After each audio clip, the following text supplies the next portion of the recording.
Hi, I'm Malcolm Dewey here. Welcome back to my studio.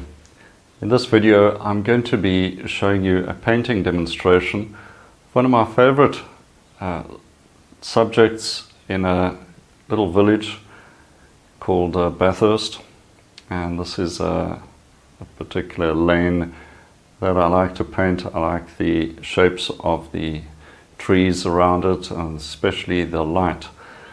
So this was also a demonstration that I did live in my studio, and as sometimes happens with live demonstrations, you don't have the commentary and the explanation of painting techniques and so forth.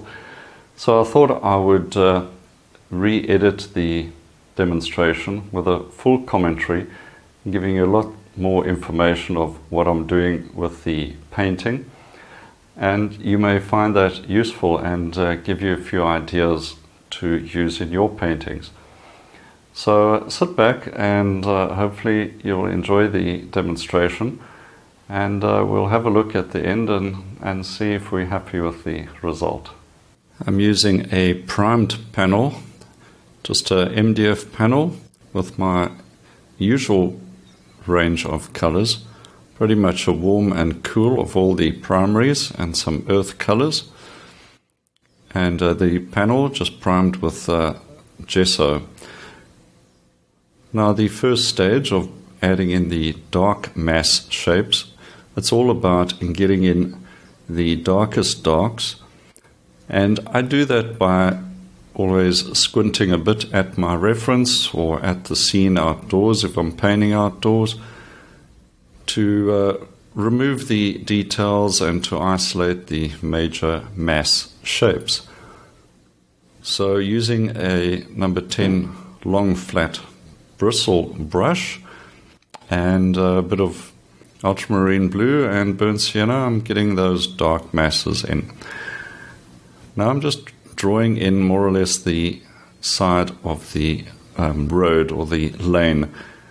And notice I try and make the lines as straight as reasonably possible, not sort of S-bend type lines for the road, but straighten them out if you can.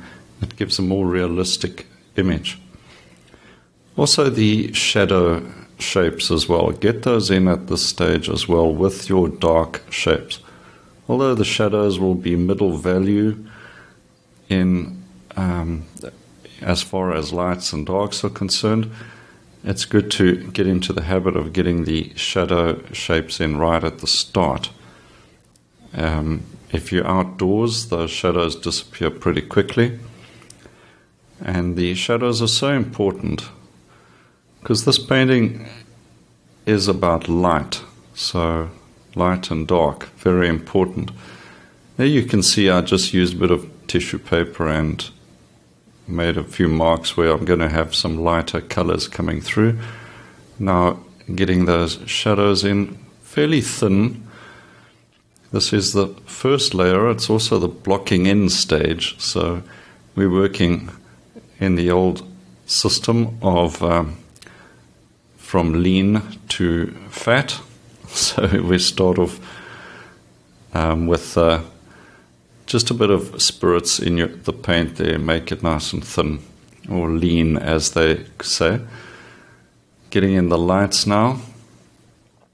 Not too much sky exposed in this reference, so just a bit in the top left.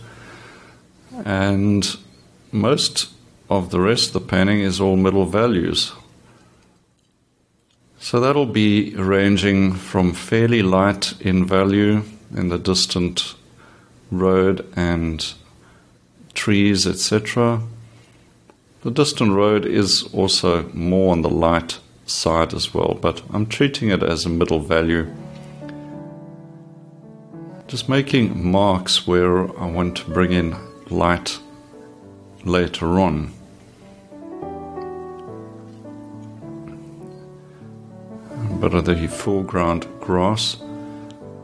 Very much yellow, more yellow than green. And so in this blocking in stage, you can also see that the painting is starting to take shape. I'm here working in some of the cool greens, so more cerulean blue, a bit of yellow. And at this stage you can definitely see the pattern that I'm aiming for. This is all about getting the mass shapes. Everything is still pretty much flat at this point, but it's getting the mass shapes, darks, lights, middle values in place, and that sets up the entire pattern for the painting. And a successful landscape is all about getting those patterns established right in the beginning. All the heavy lifting is done in this first block-in stage. Suggesting the light in the distant road. Now in the distant sunlit road, it's going to be slightly cooler. I will cool that road color down just a little and then warm it up as it gets closer to the foreground. Like here now I'm adding a bit of yellow and red to the mixture of white paint, and just to get that warmth in the foreground. So warm color comes forward or rises up to you, and the cool color of the road in the distance is going to head into the painting. So that helps with creating depth and aerial perspective. A few sparks of light to break up the shadows, but we'll reserve the really thick paint for later stage. We've got to set up the painting for the highlights and thick juicy paint. Very important to create the foundation. I always say you've got to earn the right to put in highlights. So, let's get all of those basics in first. There's just a glimpse of a garden wall on the left, so using some cool grayish blue, putting that in. It is in shadow, so your values and color temperature must suggest shadow as well. Color temperature is always very important. You must know where the light is in the dark as well as the warm and cool. So now getting in some of the greens into the dark mass, and I've used a bit of orange and ultramarine blue, which makes a very nice realistic sort of green. And the greens are not too bright. We don't really get those sort of bright greens, so they lean more towards a little bit of orange in the blue. Now this has all got to remain a dark mass shape, but I need to make it interesting, so I play with color temperature, changing the color temperature and putting different temperature shapes within the dark mass. So there is plenty of things going on in this dark mass area, but the mass still remains the darkest dark. So if that makes sense to you, I don't change it into a middle value or a light. It stays the darkest dark. Softer edges on the outer side of the bushes and trees, more in keeping with the natural effect of that you'll see in nature, a softening of those edges. So you've got to ask, where are you going to put your strongest edge? And the strongest edge in this painting is going to be on the bottom right hand side of the dark mass shape as it meets the road, the bright sunlit road, and following the rule of thirds as well. So all of that pretty standard actually. Yeah, just some cool greens. So cadmium yellow lemon, bit of cerulean blue, getting a nice cool green. Now working into suggesting some branches and tree trunks in that area just to break it up a bit. So a bit of burnt sienna, a little touch of white. Not making the branches stand out too dramatically. They also have to be cool shapes as well, so make sure your burnt sienna has maybe got a touch of blue in it. And light branch shapes in the dark mass areas, just so they break up a bit of the big flat shapes. So you can see interest and a bit of life coming into the dark mass now. And getting a bit of burnt sienna into the side of the road, but still keeping it cool.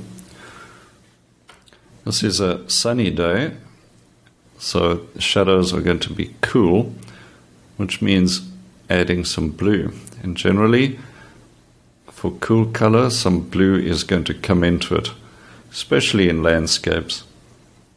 If this was an overcast day and the sunlight was, there was some cloud cover, the sunlight would appear to be not as warm, so shadows would be a bit warmer. So if the sunlight is cool, the shadows get a bit warmer.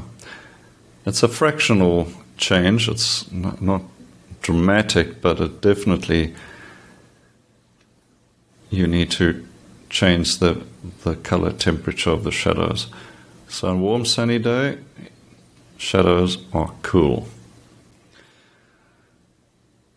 Okay, now these shadows are, of course, just ultramarine blue. I've got to bring some local color into it, which will be the bit of burnt sienna, and getting a more cool grayish shadow that reads correctly. It's not a muddy color, it's simply a cooled down version of the burnt sienna. So there's some white in there, there's some blue, there's some burnt sienna.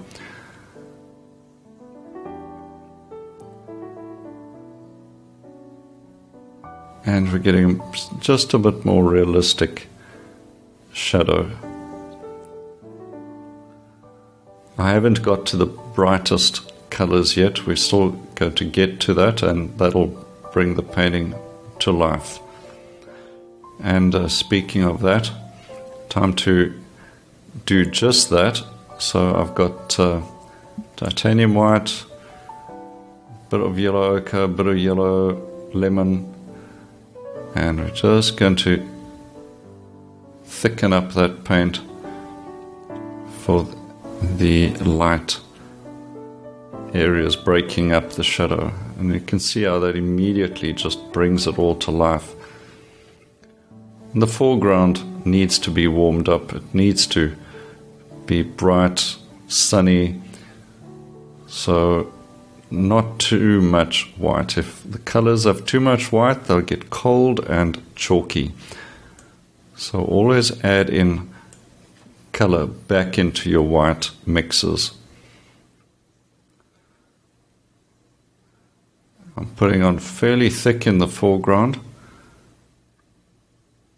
So a bit of texture and thick paint in the foreground does a lot for the interest, and that texture catches the eye as well as light. So you get these natural, interesting shapes on your painting. So I've got to work in that distant area, just cooling it down to bring it down a bit. Make the road sort of come down and into the painting. If it was too warm, if I made that color too warm in the distance, the road would look like it's going up the surface of the painting panel, and that would look a bit weird. So a nice bit of yellow on the side of the road.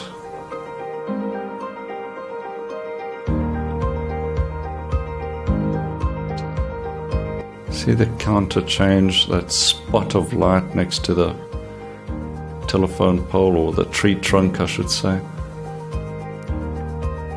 Now the distant middle value area, I'm breaking it up, sort of broken color, light and middle value colors, some a bit cool, some a bit warm, and that creates a sort of vibrating color effect of broken color.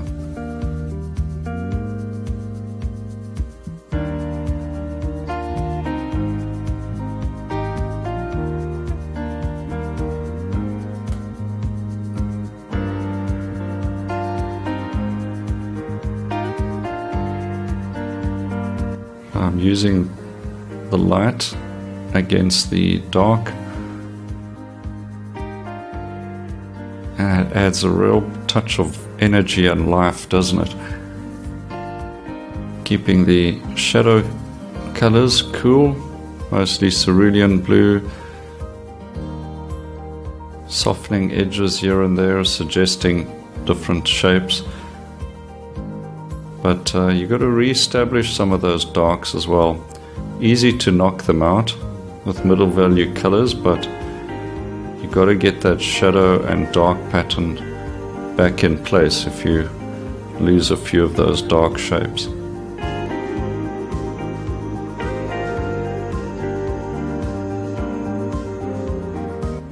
Sunlight breaking through there. If lines of edges are looking too symmetrical, too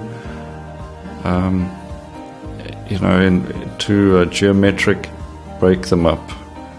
Cut in with color.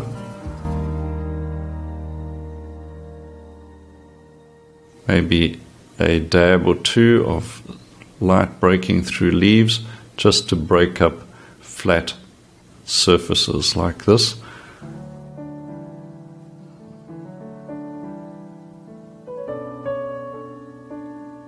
More of a feeling of light coming through.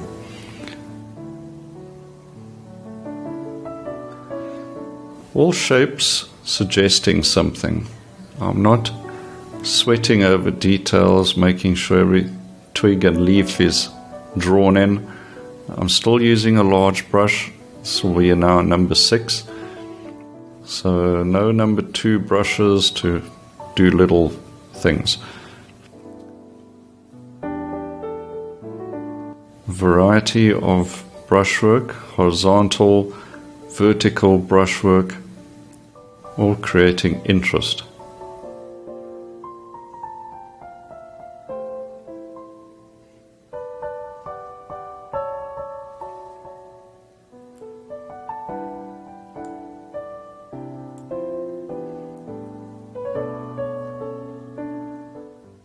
Notice some of the soft edges where the foliage sort of meets the sky colors. There's always going to be some softening there, so I can't have all those edges extremely defined, otherwise the entire tree is going to look like it's been stuck on. So some edges must be soft, vaporous, sort of disappearing, lost and found looking, while others near your focal area where I'm working now are going to be harder edges.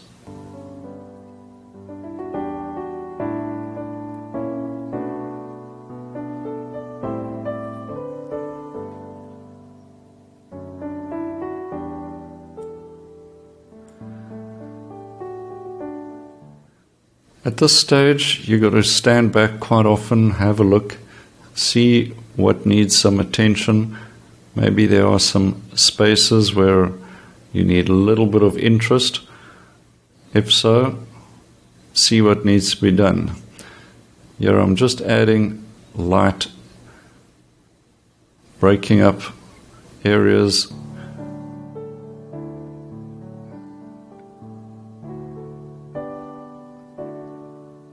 if I achieve one thing with this painting, it's to create the effect of light. So with that simple guidance in mind, I can then focus on creating that effect. I'm not interested in making an accurate drawing of the scene. I want to create an impression of light. It's very important to keep that distinction in mind. I'm painting with shapes, not with lines. And those shapes have got to suggest an effect.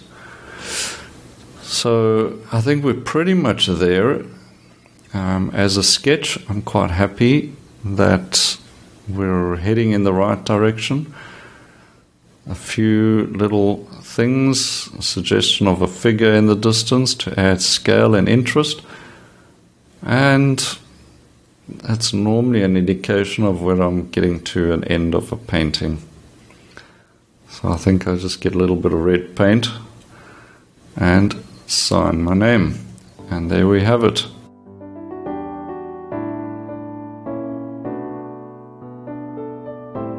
Well, there you go, the finished painting, and I must say that I was quite happy with the painting. It really is a sketch, not particularly resolved to any great detail, but I think the main objective was to get a sense of the light, some interesting shapes, and have some warm and cool colors playing against each other. So I think as far as that, I'm happy. The effect of painting a live demonstration like that does kind of get one to focus on the end line and just getting the essence of the sketch completed. So in that respect, I'm fairly happy. There is quite a bit more I would like to do with the painting as well. But hopefully it's given you a few ideas, and also maybe to see the simplicity that you can bring into a painting if you focus on a few important things like light and dark shapes, getting counter change between light and dark, and get that sort of spark of color, and most importantly the spark of light into your landscape. Also big shapes, lots of paint, big brush strokes, working fairly quickly as well. If you found this useful or you just enjoyed watching it, please remember to subscribe and even share the video as well. I'd appreciate that. So look out for the next demonstration coming soon. Cheers for now.